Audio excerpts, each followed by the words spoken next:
हर इंसान अपनी लाइफ में एक इमोशनल प्रोग्रामिंग लेके चलता है, जिसको हम बोलते हैं कौन कौन जिम्मेदार होते हैं इसके लिए, क्या फील कराते हैं इन सारे मोमेंट से, या ये सारे लोग हमें क्या फील कराते हैं।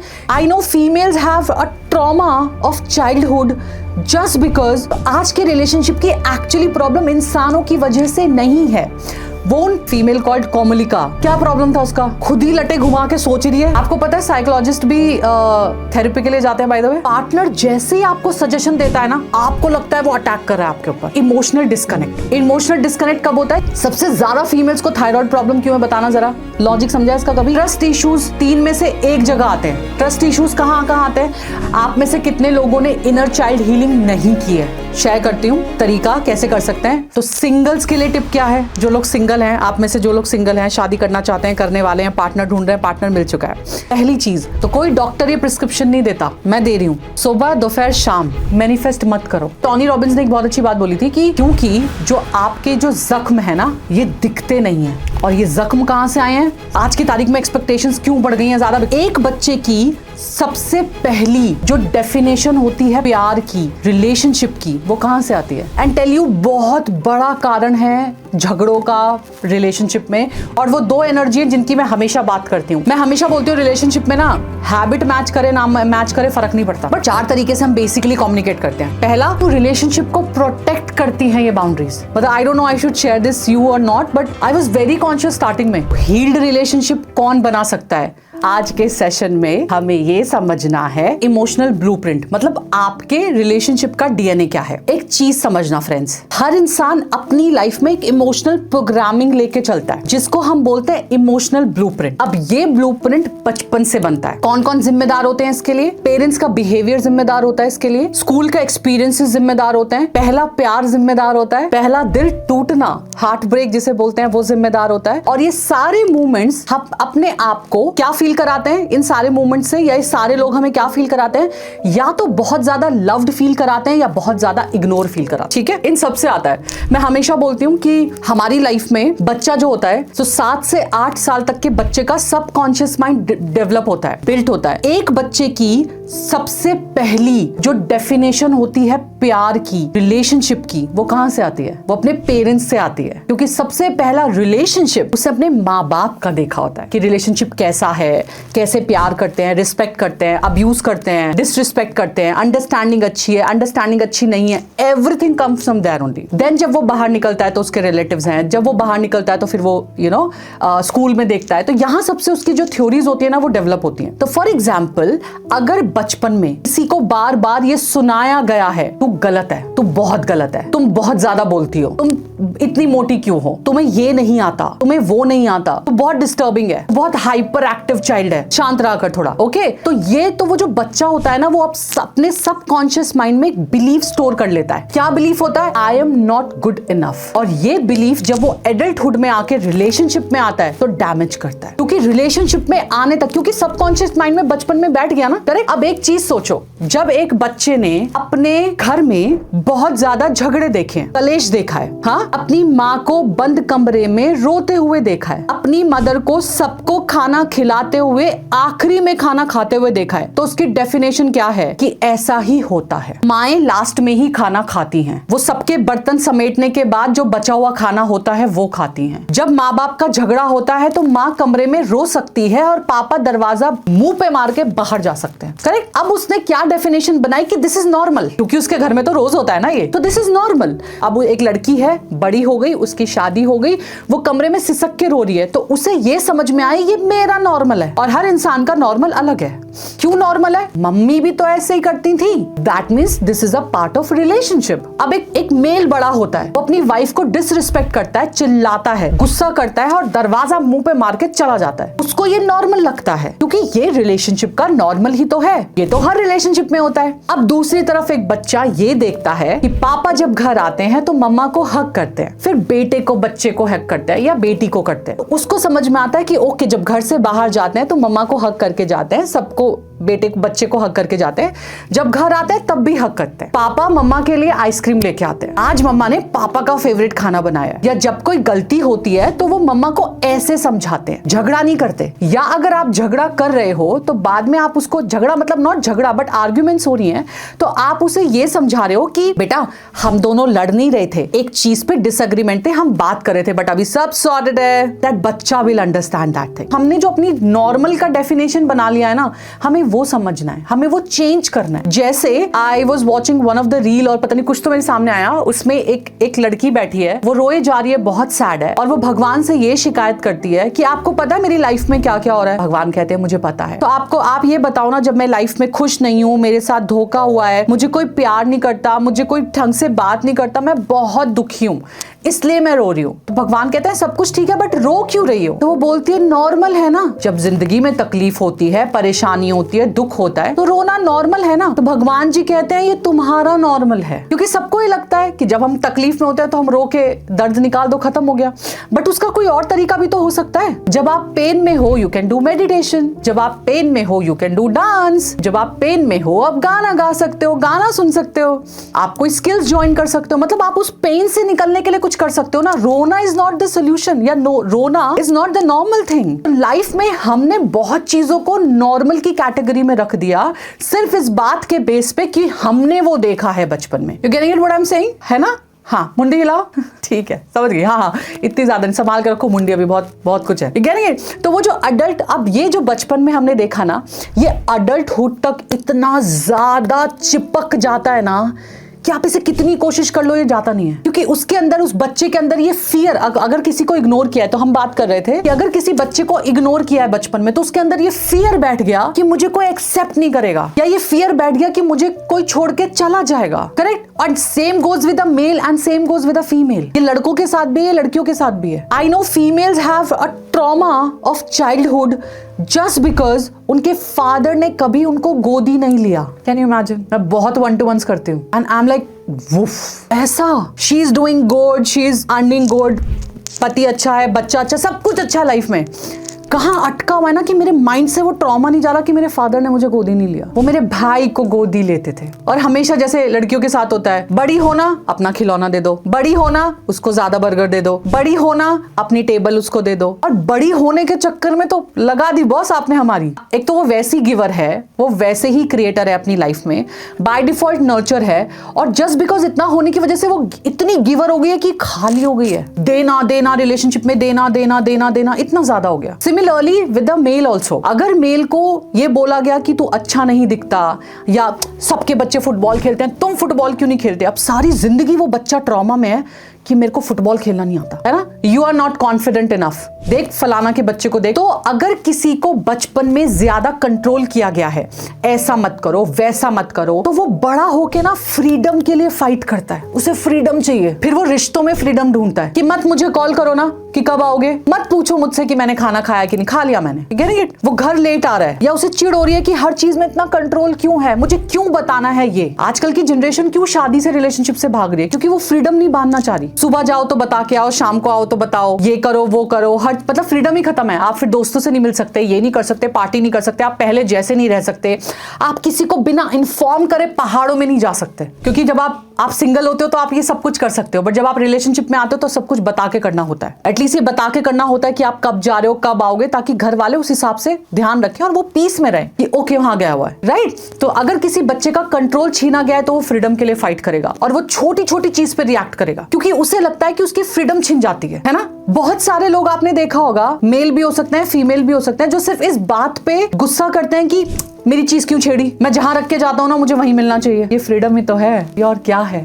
और ये कोई गलत चीज नहीं है। इट्स नॉट कि आपने ओ माय गॉड आपने लाइफ में इतना बड़ा कांड कर दिया, गुस्सा कर दिया, झगड़ा कर दिया। नो, इट्स जस्ट आपको नहीं, आप अवेयर नहीं हो, या आप ये नहीं समझ पा रहे कि ये कहां से आ रहा है ना? बहुत लोग होते हैं ना, कुछ को सफाई पसंद है कि उनके पीछे उनकी जो हाउस हेल्प है वो घर क्लीन कर दें या वो खुद क्लीन कर दें, but there are people like मेरी चीज को छेड़ना मत। They are so close to their thing, ठीक है, तो इस तरह जिसे इमोशनल सेफ्टी नहीं मिली वो हर रिलेशनशिप में ना अश्योरेंस मांगता है, रीअश्योरेंस मांगता है। तो आपका प्रेजेंट बिहेवियर पार्टनर की वजह से नहीं है अगर वो गलत है तो, और अगर वो सही है तो भी वो पास्ट की वजह से है। तो जो भी इमोशनल ब्लूप्रिंट आपने अपने बचपन में देखा है, आसपास देखा है, माँ बाप के रिलेशनशिप में देखा है, उस वजह से आपका प्रेजेंट बिहेवियर है। As simple as that. अब बात करते हैं दूसरे रूल की कि कोर रिलेशनशिप का चैलेंज क्या आता है, और ये आज के रिलेशनशिप की सबसे ज्यादा प्रॉब्लम है।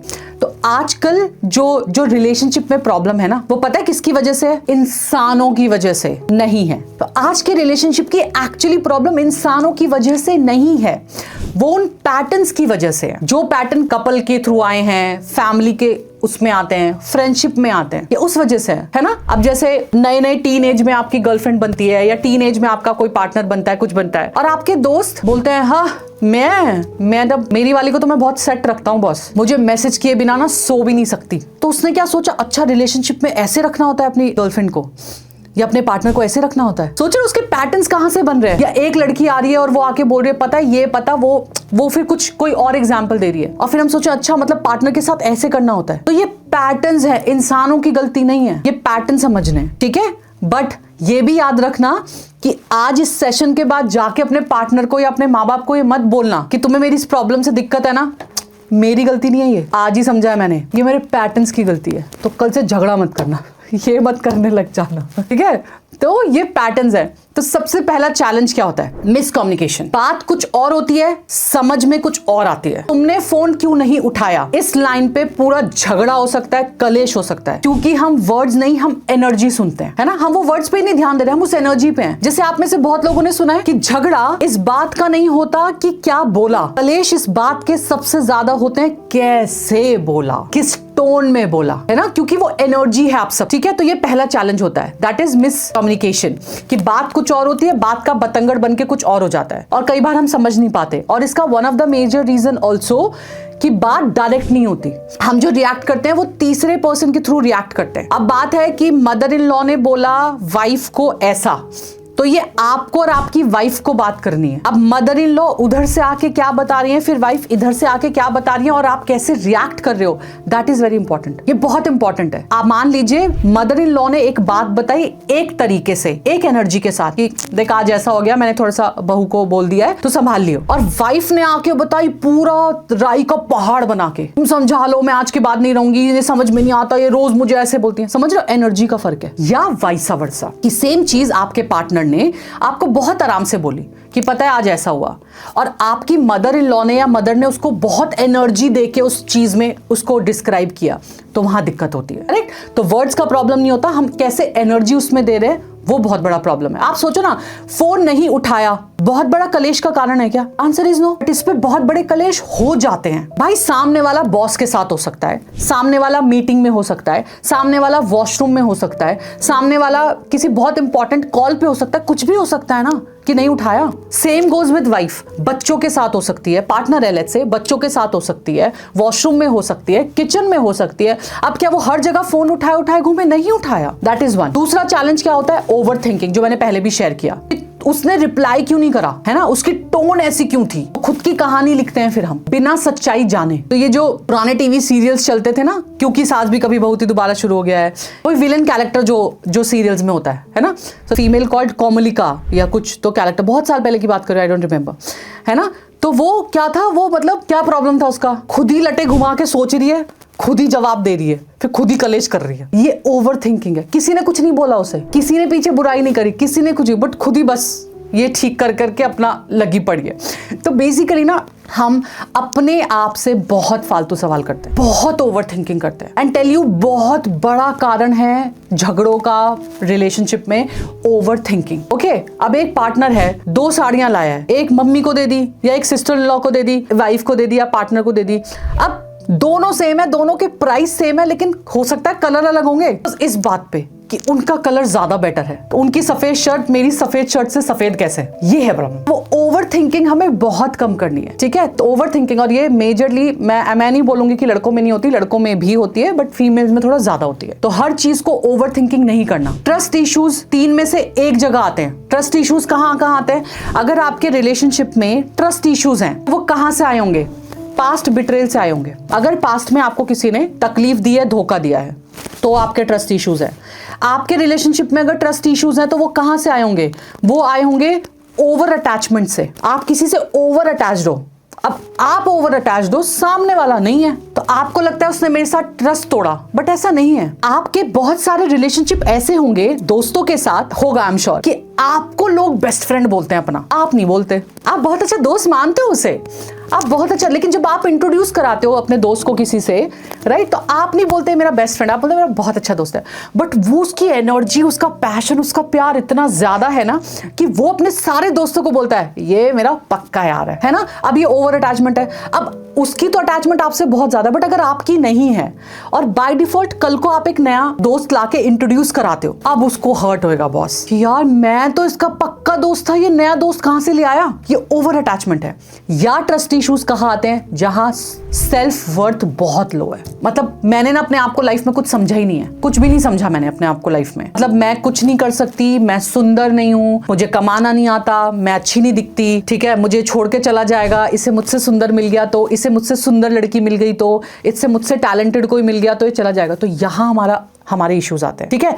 एक्सपेक्टेशंस मिसमैच भी बहुत बड़ी प्रॉब्लम है। हम सोच लेते हैं कि हमारा पार्टनर हमारा माइंड रीड करेगा। क्यों करेगा? ज्योतिषी है, न्यूमरोलॉजिस्ट है, एस्ट्रोलॉजर है, क्यों करेगा बॉस? तो एक्सपेक्टेशंस जो मिसमैच है ना, कि हम चाहते हैं हमारा पार्टनर हमें समझे। जैसे मैं हमेशा बोलती हूँ कि आप चाहते हो आपका हस्बैंड आपको गिफ्ट दे, आप चाहते हो आपके हस्बैंड आपको सरप्राइज दे। हस्बैंड बेचारा अलग टंटों में फंसा हुआ है, उसकी नौकरी है, उसका बॉस है, उसका काम है, उसकी जिंदगी वैसी हिली पड़ी है, उसमें आपको सरप्राइज चाहिए। तो ऐसा नहीं वो मना कर रहा है, वो मना नहीं कर रहा, जाके बोल दो सुनो मुझे अपने बर्थडे पे या एनिवर्सरी पे ये गिफ्ट चाहिए, लेकिन तुम ऐसे दिखाना जैसे तुम मेरे लिए सरप्राइज लाए हो। तो जब तुम लाओगे ना तो मैं ऐसे हो वाला रिएक्शन दे दूंगी, खत्म। सिंपल है ना, आसान है ना। बट नहीं, आसान चीजें तो हमें करनी नहीं, हमें तो मुश्किल चीजें लाइफ में करनी है या मुश्किल दिखाना है कि नाउ आई विल वेट, मैं वेट करूंगी और मैं देखती हूँ, आई विल सी कि ये मेरे बर्थडे पे इस बार क्या करते हैं। इस चक्कर में पता क्या होता है, ठन ठन गोपाल, निकल गया बर्थडे, अगले साल आएगा, रो लेना फिर। Rather than go to your partner said मुझे ये चाहिए, गिफ्ट चाहिए, वेकेशन पे जाना है, गो एंड शेयर कि मुझे वेकेशन पे जाना है। और best way of saying it, just sharing. मुझे ऐसा लगता है कि बहुत वक्त हो गया साथ बिताए हुए, हमने कितने टाइम से वेकेशन पे नहीं गए हम लोग, let's go on a vacation, correct. फिर वो वेकेशंस की जो लिस्ट है ना, वो थोड़ी सॉर्टेड रखना अपने अपने बजट के हिसाब से। फिर पता चला पति ने हाँ कर दिया वेकेशंस पे जाने के लिए, अब कलेश इस बात कर रहा है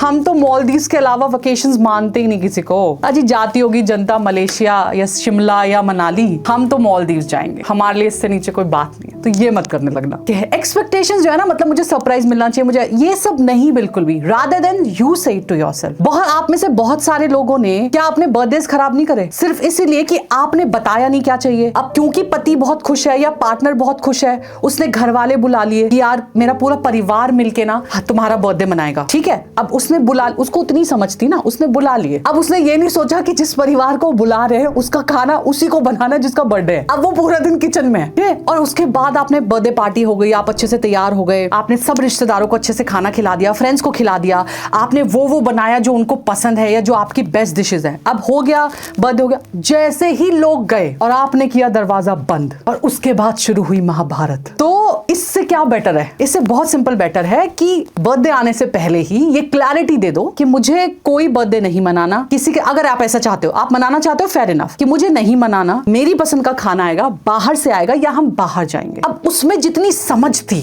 उसने कर दिया ना उतना। तो अब ना वो गाने बनने बंद हो गए हैं, चाहे तुम कुछ ना कहो मैंने सुन लिया, बंद हो गया बॉस, चलता नहीं है वो, अब बोलना पड़ता है। So you have to speak up, बहुत जरूरी है। सबसे ज्यादा फीमेल्स को थायराइड प्रॉब्लम क्यों है बताना जरा, लॉजिक समझा इसका कभी? बोलती नहीं हो, इसलिए बोलना सीखो। उनका जो स्टैंडर्ड है ना, बहुत हाई मत रखो, सिंपल रखो, ठीक है। That will make you more confident, more lovable. तो ये बहुत इंपॉर्टेंट है। तो एक्सपेक्टेशंस मिसमैच होती है, तो एक्सपेक्टेशंस क्लियर करना। और आज की तारीख में एक्सपेक्टेशंस क्यों बढ़ गई हैं ज्यादा? Because of social media. So please understand, मेरी लाइफ का कैमरा लेंस अलग है, सोशल मीडिया का कैमरा लेंस अलग है, वहां पे बहुत सारे फिल्टर्स हैं। तो आपको नहीं पता कि जो पिक्चर आप देख रहे हो उसके पीछे कितना कलेश हुआ है। आप तो देख रहे हो हाँ बेस्ट बडी बी फॉरएवर, उसके पीछे कलेश हुआ है। और हमारे साथ भी हुआ है ना ऐसा, हम जिस मिडिल क्लास में रहते हैं, या हम जिस मिडिल क्लास से आए हैं, या अपर मिडिल क्लास है या लोअर मिडिल क्लास है, व्हाटएवर, जिस क्लास से भी हम आए हैं, क्या ऐसा हमारे साथ नहीं हुआ कि हमने या तो माँ बाप को देखा हो या हमने ऐसा किया हो कि बहुत झगड़ा हो रहा है, बहुत झगड़ा हो रहा है, और बेल बजी टिंग Tong and we like normal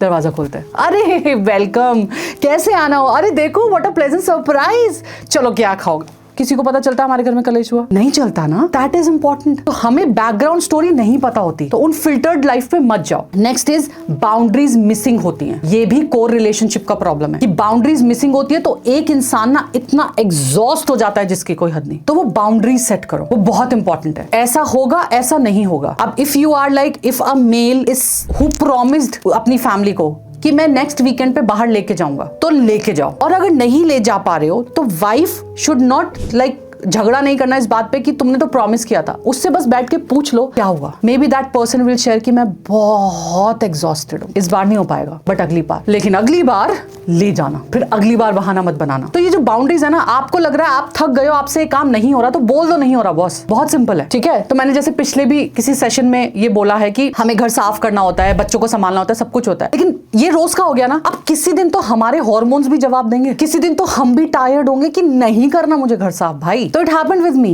कि लाइक ऐसा होता है कई बार कि लाइक लेट्स एग्जांपल, अब अमित को बिकॉज घर साफ चाहिए, मुझे भी घर बहुत साफ चाहिए, बट होता है कई बार नहीं होता। घर साफ का मतलब हो ही जाता है, हमें बस उस जगह पे सामान रखना होता है। सो ही केम आफ्टर वर्क, शाम को घर फैला हुआ है, एंड ही वाज लाइक अरे बाप रे आज घर बहुत बिखरा हुआ है ना। मेरा रिएक्शन पता क्या है ना, हाँ मुझे भी लग रहा है सुबह से, बस खत्म, अब जिसे समेटना है समेट लो, मेरे को तो नहीं, मेरा तो हो गया पूरा दिन, मुझे आई एम लाइक दिस ओनली, है ना। तो वो बाउंड्रीज बहुत इंपॉर्टेंट। नहीं हुआ बॉस, तबियत ठीक नहीं थी, मन ठीक नहीं था, हॉर्मोन्स ठीक नहीं थे, हिम्मत नहीं थी, नहीं हुआ, और एक दिन नहीं होगा तो कोई पहाड़ नहीं जाएगा। Then emotional disconnect. Emotional disconnect कब होता है? जब आपके डेली रूटीन्स जो है उसमें इमोशनल प्रेजेंस चली जाती है। आप सुबह निकलते हो शाम को आते हो, सुबह निकलते हो शाम को आते हो, सुबह निकलते हो शाम को आते हो, इमोशनल बैलेंसिंग ही नहीं है कोई, वहां पे दिक्कत होती है। ये कोर चैलेंज है। अप्रिसिएशन की कमी होती है। अप्रिसिएशन अगर नहीं है ना तो आपका रिश्ता ना बहुत सूखा हो जाता है, पता है, ड्राइनेस जिसे बोलते हैं। आप ये सोचो, आज भी आप किसी छोटे बच्चे को मिलते हो, आप उसे अप्रिशिएट करते हो, है ना, वाओ मेडल मिला, अमेजिंग, है ना, वाओ आपकी स्माइल कितनी प्यारी है, ओ माय गॉड कितने क्यूट कपड़े पहने हैं, आपका बैग तो बहुत सुंदर है। We appreciate no. पार्टनर्स की अप्रिसिएशन कहां गई जो रात दिन आपके पीछे खड़ा हुआ है? आज खाना अच्छा बना है, आज अच्छी लग रही हो, आज आप बहुत अच्छे लग रहे हो, है ना। तो फीमेल्स स्पेशली बहुत क्रेविंग होती है कि उन्हें कोई सुंदर बोले, कोई अप्रिशिएट करे, उनके काम को अप्रिशिएट करे, because they need appreciation, because बहुत करती हैं बॉस वो। लेकिन आई आस्क फीमेल्स ऑल्सो, अपने पति को देख के सीटी मारी है कभी? जब वो ठाए तैयार होकर जाते, कभी तो जाते होंगे, ठीक है, रोज नॉर्मल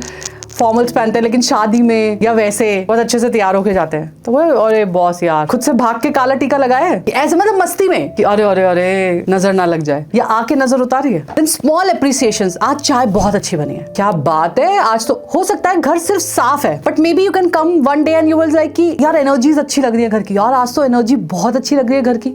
तो मे बी आपकी वाइफ बोले कि आज मैंने मंदिर साफ किया है, या वो बोले आज मैंने अच्छी फ्रेग्रेंस लगाई है घर में। It can be anything. बहुत छोटी छोटी चीजों का अप्रिसिएशन। आपको पता है वो रोज बच्चे को तैयार करती है, रोज स्कूल भेजती है, रोज टिफिन पैक करती है, उसका डेली का काम है, बट शायद आप एक बार अप्रिशिएट कर दोगे तो वो अगले दिन फुल चार्ज होके चलेगी, है ना। तो छोटी छोटी अप्रिसिएशंस अपने पार्टनर को भी, मेल को भी, कि बस बैठे ना कभी, तो आपको पता है ये बात आप जानती हो कि आपका घर वो चला रहे हैं, ये बात आप जानती हो कि वो आपके बच्चों के लिए, आपके लिए सब कुछ कर रहे हैं, बहुत मेहनत कर रहे हैं, ठीक है, आप जानती हो, लेकिन क्या हाथ पकड़ के बैठ के आंखों में आंखें डाल के बोला है कि थैंक यू सो मच, आप बहुत करते हो हमारे लिए। उसे भी पता है, आप जानती हो, आपको भी पता है, वो जानते हैं। It's just saying, it's just appreciation. तो वाइफ रोज आपको चाय पिलाती है, एक दिन आप पिला दीजिए। या वाइफ रोज खाना टेबल पे लगाते हैं, तो आप बोलो आज मैं लगाऊंगा, तुम यहीं बैठो, तुम्हारी थाली भी आज मैं लगा के दूंगा। मैं नहीं बोल रही खाना हाथ से खिलाओ, खिला सकते हो तो well and good, nothing like that. But अगर एक सिंपल जेस्चर की अप्रिसिएशन की नहीं यार तुम रोज सबके लिए करते हो, आज तुम्हारी थाली में, तुम यहीं बैठो, हिलना मत, आज थाली मैं लगा के लाऊंगा, सिंपल। या उन्होंने अगर सर्व किया तो आपने उठाने में हेल्प कर दी, और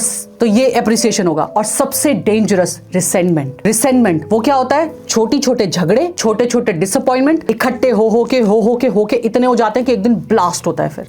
तो आप में से बहुत लोग ये शिकायत करते हो ना कि फीमेल्स अचानक से इतना क्यों भड़कती हैं और पिछला भी उठा के लाती हैं 4 जन्मों का, इसीलिए क्योंकि छोटे छोटे रिजॉल्व नहीं किए ना, छोटे छोटे कारपेट के अंदर डाले और आगे चलना शुरू कर दिया। अब कारपेट के अंदर क्या हुआ, इतनी मिट्टी जमा हो गई, तो जब दिवाली पे सफाई करोगे तो घर में धूल मिट्टी होगी ना। रोज कारपेट उठाया, घुसा दिया कारपेट, क्योंकि ऑब्वियसली कारपेट उठा के रोज सफाई नहीं कर सकते। सकते। तो आपने आजू बाजू सफाई कर ली, जो बाकी जो लगा आसपास का कूड़ा वो कारपेट उठाया अंदर, इसको अंडर द कारपेट बोलते हैं। तो लाइफ में भी बहुत सारे झगड़े, बहुत सारे इश्यूज हम अंडर द कारपेट कर देते हैं, लेकिन जब कारपेट उठाते हो ना फिर निकलती है गंदगी। तो जब आप छोटे छोटे मिसअंडरस्टैंडिंग्स, छोटे छोटे डिसअपॉइंटमेंट्स, छोटी छोटी फाइट्स आप रिजॉल्व नहीं करते हो तो वो इकट्ठे होते जाते हैं, फिर एक दिन उसका तहलका होता है। ठीक है, तो ये प्रॉब्लम्स नॉर्मल है, लेकिन प्रॉब्लम तब आती है, तो ये प्रॉब्लम अब ये समझना, जितनी भी प्रॉब्लम की मैंने बात करी है, एक्सपेक्टेशन, मिसअंडरस्टैंडिंग, कम्युनिकेशन, नॉर्मल है। प्रॉब्लम कब बनती है? जब आप इसे इग्नोर करते हो। एक्सपेक्टेशंस है, इग्नोर मत करो। अप्रिसिएशन है, इग्नोर मत करो। मिसकम्युनिकेशन है, इग्नोर मत करो। ठीक है, now third rule is psychological of attraction and compatibility, कि हम जिस तरह के लोगों को अट्रैक्ट करते हैं वो रैंडम नहीं होता, क्योंकि जो अट्रैक्शन है ना वो एनर्जेटिक है, लॉजिकल नहीं है। आप कभी भी किसी को अट्रैक्ट करने में, कोई दोस्त बनाने में लॉजिक होते हो क्या? यार ये अच्छे कपड़े पहनता है, चल इसको दोस्त बनाते हैं, है ना? यार इसके पास मोटरसाइकिल की जगह ना गाड़ी है, इसको दोस्त बनाते हैं। ये रोज मुझे घर तक छोड़ता है, इसलिए इसे दोस्त बना लेता हूँ। ऐसा नहीं होता ना। Same goes with females also. इसलिए तो लॉजिकल होके नहीं बनाते ना, हमारी एनर्जीज मैच करती है तब वो इंसान हमारा दोस्त बनता है। करेक्ट है? तो आपका वाइब्रेशन जिस टाइप का होगा वैसी ही एनर्जी वाले लोग आपकी लाइफ में एंटर करते हैं। आपकी एनर्जीज बहुत इंपॉर्टेंट है। फॉर एग्जाम्पल, अगर समवन लाइक अंदर से इनसिक्योर है, ठीक है, अगर वो अंदर से इनसिक्योर, तो बाय डिफॉल्ट वो ऐसे लोग मिलेंगे उसे, ऐसे लोग बाय डिफॉल्ट वो अट्रैक्ट करेगा जो इमोशनली अनअवेलेबल होंगे, क्योंकि वो अंदर से इनसिक्योर है, उसको बहुत इनसिक्योरिटी है, जिनका बिहेवियर उनका फियर ट्रिगर करता है। तो क्या लगता है, ये जो छोटी सी बात पे झगड़ा होता है कि तुमने फोन नहीं किया, क्यों नहीं किया, इस बात पे सिर्फ झगड़ा हो रहा है। क्यों? क्योंकि कहीं ना कहीं वो इनसिक्योरिटीज हैं कि फोन नहीं किया तो कहां होगा, किसी के साथ होगा, किसी से बात कर रहा होगा, कोई और तो नहीं ढूंढ ली, डेटिंग ऐप तो नहीं इंस्टॉल कर ली, चला तो नहीं गया, ऑफिस में कोई तो नहीं मिल गई, कोई घर तो नहीं छोड़ने जा रही, कि कुछ भी। तो मजाक में बहुत सारे बोल गई मैं, सही है, तो वो फियर ट्रिगर होता है। तो अगर कोई इमोशनली स्टेबल है, पीसफुल रिलेशनशिप अट्रैक्ट करता है, जिसका अपने इमोशंस पे बहुत कंट्रोल है, तो वो पीसफुल जो रिलेशनशिप है ना वो अट्रैक्ट करेगा। लेकिन अगर कोई सिमिलरली अगर कोई कंफ्यूज्ड है तो वो कंफ्यूज्ड लोगों को अट्रैक्ट करेगा। बहुत सिंपल है। ठीक है, तो केमिस्ट्री और कंपैटिबिलिटी दोनों अलग अलग चीजें हैं। केमिस्ट्री स्पार्क देती है ना, केमिस्ट्री बटरफ्लाईज, एक्साइटमेंट, और लेकिन बटरफ्लाई कभी भी परमानेंट नहीं होती, फाउंडेशन नहीं होती, तो हमें वो स्पार्क देना पड़ता है। कंपैटिबिलिटी से रिलेशनशिप अच्छा किया जा सकता है। Value system, habits, lifestyle, emotional maturity. तो केमिस्ट्री हमेशा सेम नहीं रह सकती ना, सिचुएशंस अलग होगी, आपकी केमिस्ट्री अलग हो जाएगी। बहुत लोग बोलते हैं ना वैसी बटरफ्लाई नहीं होती जैसे पहले होती थी, क्योंकि केमिस्ट्री अलग हो गई ना बॉस, रिस्पॉन्सिबिलिटीज आ गई, घर के खर्चे आ गए, जॉब आ गई, जॉब की टेंशन आ गई, बॉस आ गया, बहुत सारी चीजें आ गई। तो सेम बटरफ्लाईज हमेशा कैसे हो सकती हैं? और बटरफ्लाईज तो हमेशा वैसे भी नहीं रहती हैं। ठीक है, लेकिन परमानेंट क्या हो सकता है जो ज्यादा आपका रिलेशनशिप खूबसूरत बनाता है? तो वैल्यूज हैं, हैबिट है, लाइफस्टाइल है, इमोशनल मैच्योरिटी है। और वो दो एनर्जी है जिनकी मैं हमेशा बात करती हूँ, एक मैस्कुलिन एनर्जी और एक फेमिनाइन एनर्जी का बहुत बड़ा रोल होता है रिलेशनशिप में। जो मैस्कुलिन एनर्जी होती है ना वो रिस्पॉन्सिबिलिटी लेती है, उसे डायरेक्शंस अच्छी लगती हैं, उसे क्लैरिटी चाहिए लाइफ में, ठीक है, जिससे क्लैरिटी मिलती है। रिस्पॉन्सिबिलिटी होती है, क्लैरिटी होती है। फेमिनिन एनर्जी जो है ना वो थोड़ी सॉफ्ट होती है, थोड़ी इमोशनल डेप्थ होती है। तभी बोलते हैं ना फीमेल्स आर मोर इमोशनल, क्योंकि उनमें इमोशनल डेप्थ होती है। तो जब एक पार्टनर ज्यादा मैस्कुलिन हो जाता है तो दूसरा भी डोमिनेंट हो तो पावर स्ट्रगल होगा। फिर अब एक मैस्कुलिन है, उसे पावर चाहिए, पैसा चाहिए, लाइफ में आगे बढ़ना है, ठीक है, वो रिस्पॉन्सिबिलिटी लेने को तैयार है। और अगर दूसरा भी सेम है तो फिर क्लैश होगा। तो वो एनर्जीज का अलाइनमेंट बहुत समझना है, ठीक है। अगर दोनों फेमिनिन एनर्जी हो रहे हैं तो डिसीजन रुक जाता है, फिर दोनों सॉफ्ट हैं, दोनों इमोशनल हैं, तो फिर डिसीजन कौन लेगा लाइफ में? तो ये एनर्जीज का अलाइनमेंट भी बहुत बहुत इंपॉर्टेंट है। तो ट्रू अट्रैक्शन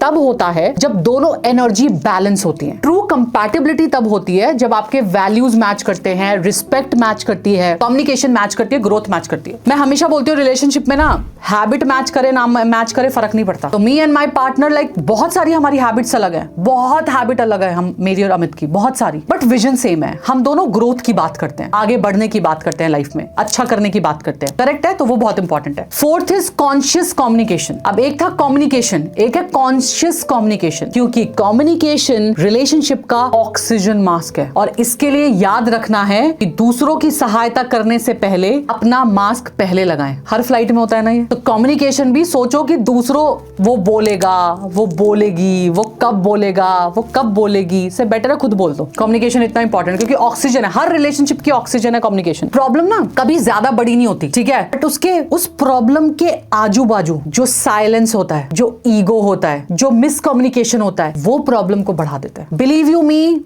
मतलब आप में से बहुत सारे लोग ना आज हंसते होंगे ये सोच के कि इतने साल पहले हम बता इतनी सी बात पे लड़ रहे थे, कोई बात ही नहीं थी। आज आप में से जितने लोग मैच्योर हैं, मैच्योर इन टर्म्स ऑफ आप रिलेशनशिप के जिस पड़ाव पर है, आप में से बहुत लोगों को 4 साल हो गए होंगे, 5 साल, 10 साल, 15 साल, 20 साल आपकी शादी को, या आप कोर्टशिप में हो तो आपको एक दूसरे को जानते हुए 10 साल, 15 साल, 5 साल, 6 महीने, 1 साल हो गया होगा। तो आप कई बार ये सोचते होंगे कि हम कितने बच्चे थे ना, हम किस बात पे लड़ गए, बता, वो बात ही नहीं थी कोई। तो प्रॉब्लम सच में ये बड़ी होती नहीं है, बस हम ना उसके अराउंड जो हम या तो साइलेंट ट्रीटमेंट की हम बात ही नहीं करेंगे, हमें बात ही नहीं करनी, या ईगो प्रॉब्लम, मैं क्यों करूं, मैं क्यों समझूं, मैं क्यों समझाऊं, या मिसकम्युनिकेशन उसे बढ़ा देता है, ठीक है। और कम्युनिकेशन का मतलब ना सिर्फ बोलना नहीं होता, कम्युनिकेशन का मतलब ना सिर्फ बोलना नहीं होता, कम्युनिकेशन का मतलब क्या होता है, सुनना और फील करना और ये बोलना कि तुम इंपॉर्टेंट हो, और उसे ये एहसास दिलाना सामने वाले को कि तुम इंपॉर्टेंट हो, ठीक है। अब 4 लेवल पे कम्युनिकेट होता है, 4 तरीके से हम बेसिकली कम्युनिकेट करते हैं। पहला सरफेस लेवल पे, बहुत कहाँ हो, क्या कर रहे हो। दूसरा हम करते हैं इमोशनल लेवल पे, तुम लेट आए ना तो मुझे चिंता हुई। तीसरा हम करते हैं नीड बेस्ड टॉक पे, मुझे तुमसे अटेंशन चाहिए, तुम मुझे पिक्चर दिखाने लेके जाओ, तुम मुझे घुमाने लेके जाओ, तुम मुझे शॉपिंग कराओ, नीड बेस्ड टॉक है। और फोर्थ है सोल टॉक। सोल टॉक पता क्या है, अच्छा बताओ ना हम और क्या अच्छा कर सकते हैं, अच्छा बताओ ना हम एक दूसरे को और कैसे सपोर्ट कर सकते हैं, ये होती है सोल टॉक, कि मेरी तरफ से और सपोर्ट चाहिए क्या, कुछ कमी है क्या, या you tell me what we can do it together, that is important. तो मिसकम्युनिकेशन तब होता है जब वर्ड्स पे रिएक्ट होता है, इमोशंस पे नहीं। जैसे पार्टनर बोलता है तुम कभी मेरे सुनते नहीं हो, तो हम एकदम से ना डिफेंसिव हो जाते हैं, मतलब हमारे ना दिल दिमाग समुंदर में ऐसी आग लगती है कि हम एकदम डिफेंसिव हो जाते हैं। लेकिन वो एक्चुअली क्या कह रहा होता है कि मुझे तुम्हारी प्रेजेंस चाहिए। अगर वो ये बोल रहा है कि तुम मेरी सुनते नहीं हो या तुम मेरे को वक्त नहीं देते, तो हम एकदम से उसके ऊपर अटैक करते हैं, रादर देन अंडरस्टैंडिंग कि वो मेरा वक्त मांग रहा है, उसे मेरी प्रेजेंस चाहिए। और आज की तारीख में presence of your partner is luxury, बहुत बड़ी लग्जरी है आज की तारीख में, क्योंकि इतना बिजी हो गया ना, इतना सब कुछ बिजी हो गया लाइफ में, हर कोई बिजी है। तो अगर आपका पार्टनर प्रेजेंट है, उसकी प्रेजेंस है और वो आपको सुन रहा है, तो आप मतलब बहुत लग्जरी में हो बॉस। तो वो डिफेंसिव नहीं होना। कम्युनिकेशन कैसे इंप्रूव कर सकते हैं, मतलब एक्यूजेशंस की जगह फीलिंग शेयर करो, सामने वाला बात कर रहा है तो इंटरप्ट मत करो, लिसनिंग कंपटीशन मत बनाओ, और कम से कम हफ्ते में एक बार, 5 दिन में एक बार हार्ट टू हार्ट बात जरूर करो, जिसमें ना फोन होगा ना ब्लेम होगा। It's very important, heart to heart connection it's very important, ठीक है। फोन साइड में रख के, सब कुछ साइड में रख के बात करो, वो बहुत जरूरी है। बात करनी तो बंद कर दी, तो जहां कम्युनिकेशन क्लियर होता है ना, वहां रिलेशनशिप हील होता है। आई am telling you. Fifth is boundaries. Real love language जो है वो बाउंड्रीज है। हमने जो आज अपने आप को एग्जॉस्ट कर लिया, अपने रिलेशनशिप को एग्जॉस्ट कर लिया, उसके सिर्फ one of the reason is boundaries. तो बाउंड्रीज का नाम सुनते ही ना बहुत लोग समझते हैं कि रिलेशनशिप को तोड़ती है boundaries, but let me tell you, relationship को प्रोटेक्ट करती है ये बाउंड्रीज, तोड़ती नहीं है। बाउंड्री का एक सिंपल एग्जांपल समझते हैं, एक सिंपल मतलब समझते हैं। बाउंड्री का मतलब है I love you but I respect also my self. You getting it? Boundary है ये, मैं आपसे बहुत प्यार करता हूँ या मैं आपसे बहुत प्यार करती हूँ, बट मैं खुद की भी रिस्पेक्ट करती हूँ, ठीक है। बाउंड्री 2 तरह की होती है, एक होती है हेल्दी बाउंड्रीज और एक होती है वॉल। वॉल क्या होती है, मैं किसी को अपने पास नहीं आने दूंगा। हेल्दी बाउंड्री क्या होती है, तुम पास आ सकते हो बट रिस्पेक्ट के साथ। एग्जाम्पल क्या हो सकता है हेल्दी बाउंड्रीज का, कि इमोशनली, अब हेल्दी बाउंड्रीज देखो किस किस में आती है। इमोशनल हेल्दी बाउंड्रीज में आप क्या कर सकते हो, तुम गुस्से में हो, मैं बाद में बात करता हूँ, क्योंकि दोनों गुस्सा गुस्सी में आ गए तो गड़बड़ हो जाएगी ना। ये इमोशनल बाउंड्री है कि मुझे बात नहीं करनी, because you are in anger, आप अभी गुस्से में हो तो मुझे अभी बात नहीं करनी, बाद में बात करेंगे, शांति से बात करेंगे। Emotional boundary. डिजिटल बाउंड्री क्या हो सकती है ना, कि आप चाहो तो अपना पासवर्ड आप शेयर कर सकते हो, आप नहीं चाहो तो इट्स ओके। डिजिटल बाउंड्री है ना। टाइम बाउंड्री क्या हो गई, कि मैं सब कुछ करूंगी, मैं बच्चों के लिए, पार्टनर के लिए, ऑफिस के लिए सब कुछ करूंगी या करूंगा, बट 30 मिनट में अपने लिए निकालूंगा, बहुत इंपॉर्टेंट है। That will be me time. अब मैं उसमें एक्सरसाइज करूं, योगा करूं, मेडिटेशन करूं, कुछ भी करूं, वो टाइम बाउंड्री है। फिजिकल बाउंड्री क्या है, फिजिकल बाउंड्री मतलब आई नीड स्पेस, तो इट्स वेरी इंपॉर्टेंट, ठीक है। चार्ज होने के लिए स्पेस चाहिए, या मुझे गाने सुनने हैं, या मुझे कोई स्किल सीखना है, that can be a physical boundary, है ना। कम्युनिकेशन बाउंड्री क्या हो सकती है, कि शाउटिंग के टाइम पे कॉन्वर्सेशन कंटिन्यू नहीं करनी, जहां गुस्सा गुस्सी हो रही है वहां पे, जहां चिल्लम चिल्ली हो रही है वहां पे कम्युनिकेशन ज्यादा वो मत करो, क्योंकि शांत नहीं होगे तो वो बढ़ेगा। तो जब बाउंड्रीज नहीं होती ना, तो होता क्या है, एक पर्सन ओवर गिवर है, दिए जा रहा है, दिए जा रहा है, दिए जा रहा है, दिए जा रहा है, दिए जा रहा है रिलेशनशिप में, और एक ओवरटेकर है, वो लिए जा रहा है, लिए जा रहा है, लिए जा रहा है रिलेशनशिप में, उसने देना ही नहीं सीखा, ना उसे देना आता। तो जब बाउंड्रीज होती है ना, तो दोनों अपने रोल जानते हैं, दोनों अपना स्पेस जानते हैं, दोनों अपनी रिस्पॉन्सिबिलिटी जानते हैं। तो आज अगर अमित को कोई काम है और हमारे जो बेटी है वो डे केयर में नहीं है या स्कूल में नहीं है, तो I am very clear I have to take care of her. But if I have work, I have to go out, I have to take session, I have to go to college, then he is very clear that he needs to take care of the daughter. उनकी भी उतनी है ना वो, ये boundary है। मैं रात को कितने बजे के बाद मैं रिप्लाई करूंगी नहीं करूंगी, वो मेरी बाउंड्री है। बिकॉज सोशल मीडिया पे मुझे बहुत डीएम्स आते हैं, बहुत आते हैं, ठीक है, बट मैं हर वक्त रिप्लाई नहीं दे सकती। I set a boundary. शुरू में मैं बहुत कॉन्शियस थी, पता है, मतलब I don't know I should share this you और not, but I was very conscious starting में सोशल मीडिया पे। जैसे ही आ रहा है मुझे किसी को रिप्लाई करना है, जैसे किसी का प्रॉब्लम कोई शेयर कर रहा है, कुछ कर रहा है, मुझे रिप्लाई करना है। अभी आई सेट अ बाउंड्री बिकॉज मैं 24/7 इंस्टाग्राम पे अवेलेबल नहीं हो सकती ना डीएम्स के रिप्लाई करने के लिए। व्हाई? बिकॉज एक, मैं अवेलेबल नहीं हो सकती, दूसरा एक जोन में होती हूं मैं, या कोई भी इंसान एक जोन में होता है कि जो मैसेजेस आए हैं उनका रिप्लाई करना है। लेकिन हमेशा वो सेम जोन नहीं हो सकता। बिकॉज आप ये सोचो कि अगर 10 डीएम आए हैं तो 10 के 10 DM is not about good thing. किसी को कोई प्रेशर है, किसी को कोई प्रेशर है, किसी को प्रॉब्लम है, किसी का कुछ चल रहा है लाइफ में, किसी का कुछ चल रहा है लाइफ में, ठीक है। आपको पता है साइकोलॉजिस्ट भी थेरेपी के लिए जाते हैं, by the way, you know this? Yes, they also need therapies. Because इतना सुनते हैं ना वो लोगों को, उनकी प्रॉब्लम्स, उनके इशू रात दिन, बिकॉज वो इतनी काउंसलिंग करते हैं, उन्हें भी वो टाइम चाहिए, स्पेस चाहिए टू रिचार्ज देमसेल्फ। बाउंड्रीज तो है। तो बाउंड्रीज जब होती हैं तब होती हैं जब दोनों को अपनी अपनी रिस्पॉन्सिबिलिटी, स्पेस पता होता है। बाउंड्री का मतलब है नो नहीं है, बाउंड्रीज का मतलब है this is how I feel loved, मुझे अच्छा लगता है। अगर मैं काम पे जाऊंगी तो आप बच्चे को देख लोगे तो मुझे अच्छा लगता है, मुझे ये बाउंड्री सेट करनी है, ठीक है। तो ये इंपॉर्टेंट है, वो बाउंड्री सेट करना बहुत इंपॉर्टेंट है। आप जितना क्लियर होगे ना अपने बाउंड्रीज के साथ, रिलेशनशिप उतना रिस्पेक्टफुल होगा। आपने अपनी बाउंड्री सेट करी कि after marriage also you will work, you have set your boundaries कि I want to be a working female, मुझे काम करना है और मैं शादी के बाद काम करना चाहती हूँ। सेट अ बाउंड्री, सिंपल है। क्या गलत है इसमें? कुछ गलत नहीं है। एंड इफ यू सेट कि मुझे शादी के बाद काम नहीं करना, I want to be a family person, मुझे घर ध्यान रखना है, मुझे बच्चों का ध्यान रखना है, मुझे बहुत प्यारी सी खुशी वाली जिंदगी अपने घर में अपने परिवार के साथ जीनी है, fair enough, that's your boundary. गलत नहीं है ये भी, है ना। तो जितनी बाउंड्रीज होती है रिलेशनशिप उतना रिस्पेक्टफुल हो जाता है। नंबर 6, हीलिंग इनर वुंड्स, जो सबसे बड़ा रूट कॉज है, जिसे जड़ बोलते हैं। अपने अंदर के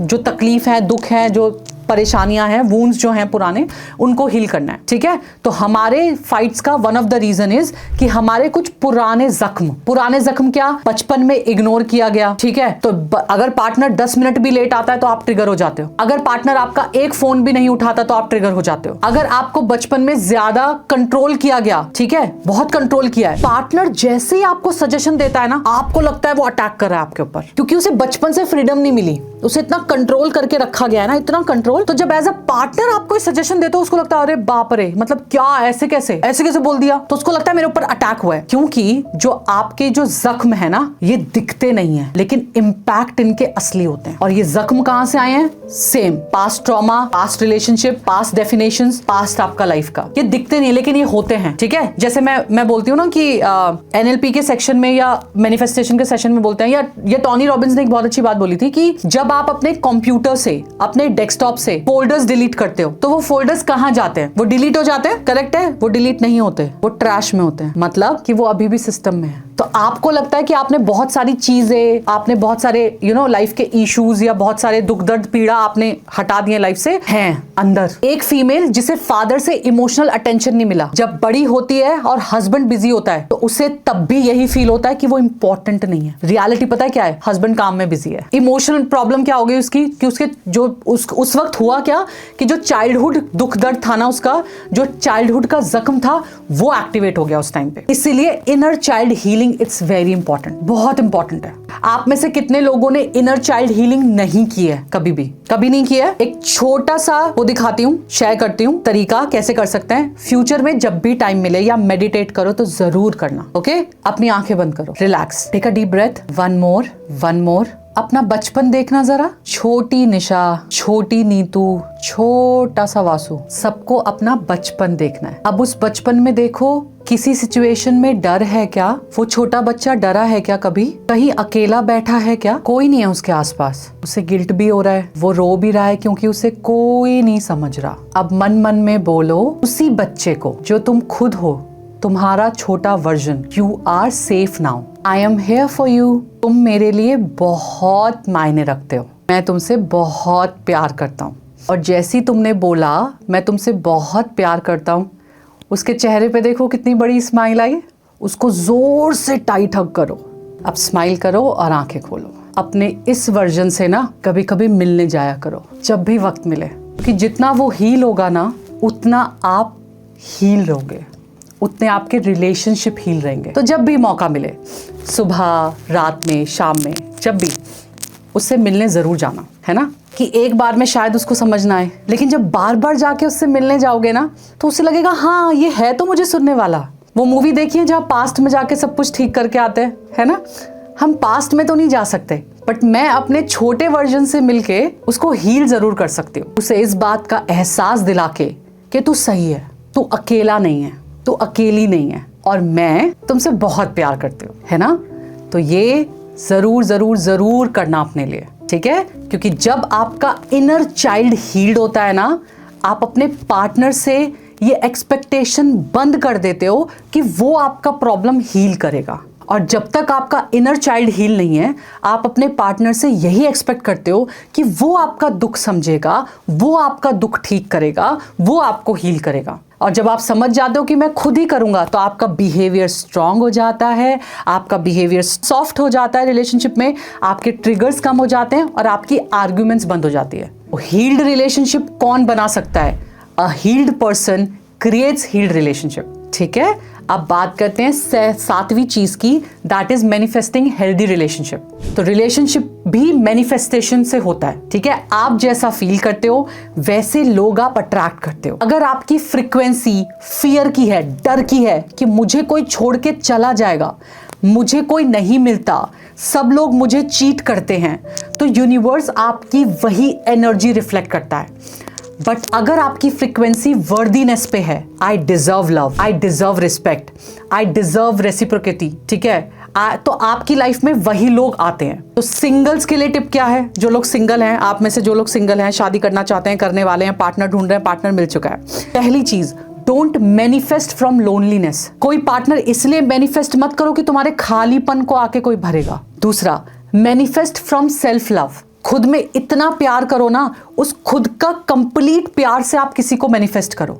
इसलिए मैनिफेस्ट मत करो कि कोई मुझसे प्यार नहीं करता, कोई आके मुझसे प्यार करेगा, ठीक है। इमेजिन करो कि किस तरह का पार्टनर आपको लाइफ में एलिवेट कर सकता है, ठीक है। ये इमेजिन मत करो कि कौन आके वो खालीपन भरेगा। तो बहुत रिलेशनशिप हम इसलिए बना रहे हैं कि कोई आके हमारी अकेलापन दूर करेगा, लाइफ का खालीपन दूर करेगा, कोई आके मुझे प्यार करेगा, कोई आके मुझे रिस्पेक्ट करेगा।